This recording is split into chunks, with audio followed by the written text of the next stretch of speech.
বিশ্ব ইরানকে চেনে তেলের দেশ, নিষেধাজ্ঞার দেশ, রাজনৈতিক সংঘাতের দেশ হিসেবে। কিন্তু ইরান কি এবার নিজের পরিচয় বদলাতে চাইছে? তেলের ব্যারেল নয়, লক্ষ্য এবার ট্রিলিয়ন ডলারের বিশাল বাজার, হালাল অর্থনীতি।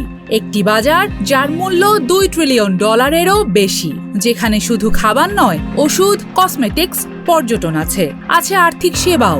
আর এই বিশাল বাজারে নিজেদের অবস্থান শক্ত করতে নতুন কৌশলে মাঠে নেমেছে ইরান। প্রশ্ন হলো, এটা কি শুধু বাণিজ্যিক প্রদর্শনী, নাকি বিশ্ব অর্থনীতিতে ইরানের নতুন প্রবেশ সংকেত? সম্প্রতি ইন্দোনেশিয়া আন্তর্জাতিক হালাল প্রদর্শনীতে ইরানের উপস্থিতি ছিল চোখে পড়ার মতো। সাধারণ কোনো বাণিজ্য প্রতিনিধি দল নয়, ছিল বিশেষ প্যাভিলিয়ন, প্রযুক্তি ভিত্তিক কোম্পানি, উচ্চ পর্যায়ের কূটনৈতিক যোগাযোগ। ইরান দেখাতে চেয়েছে তারা শুধু কাঁচামাল বিক্রি করতে আসেনি, প্রযুক্তি, গবেষণা আর উদ্ভাবন নিয়ে এসেছে। তাদের পণ্যের তালিকায় ছিল ফার্মাসিউটিক্যাল পণ্য, প্রক্রিয়াজাত কৃষি পণ্য, আধুনিক শিল্প প্রযুক্তি। বার্তাটি পরিষ্কার, ইরান এখন অর্থনীতি চাঙা করতে শুধু তেলের উপর নির্ভর করছে না, তারা চায় উচ্চ মূল্যের পণ্য রপ্তানি করতে, নতুন বাজার তৈরি করতে, বৈশ্বিক বাণিজ্যে নিজেদের প্রভাব বাড়াতে। এই পরিকল্পনার গুরুত্বপূর্ণ অংশ ইন্দোনেশিয়া, দক্ষিণ পূর্ব এশিয়ার অন্যতম বড় মুসলিম সংখ্যাগরিষ্ঠ দেশ।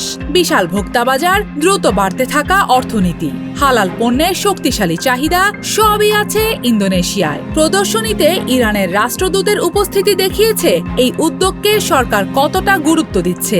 তখনই বার্তাটা আরো বড় হয়ে ওঠে।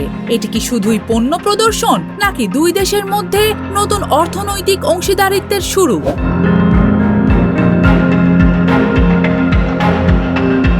ইরানের কৌশলের আরেকটি গুরুত্বপূর্ণ দিক হলো ব্যবসা থেকে ব্যবসার সম্পর্ক।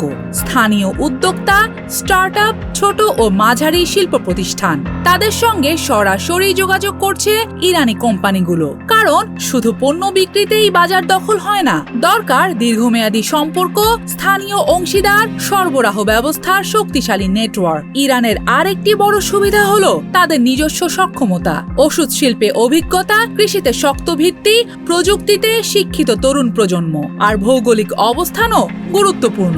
ইরান এমন এক অবস্থানে রয়েছে যা এশিয়া, মধ্য এশিয়া, ককেশাস ও ইউরোপের মধ্যে সংযোগ তৈরিতে সক্ষম। অর্থাৎ বিজ্ঞান, ভূগোল, বাণিজ্য, 3 শক্তিকেই একসঙ্গে কাজে লাগাতে চাইছে তেহরান।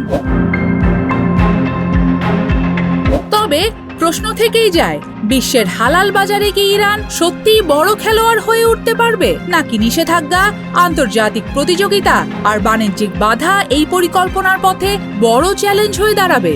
যে দেশ 2 ট্রিলিয়ন ডলারের এই বাজারে শক্ত অবস্থান তৈরি করতে পারবে, সে শুধু অর্থ উপার্জন করবে না, তৈরি করবে নতুন অর্থনৈতিক প্রভাব।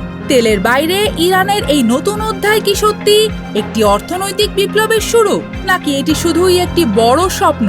সময়ের উত্তরই বলে দেবে ইরানের এই মাস্টার প্ল্যান বিশ্ববাজারে আসলে কতটা পরিবর্তন আনতে পারে।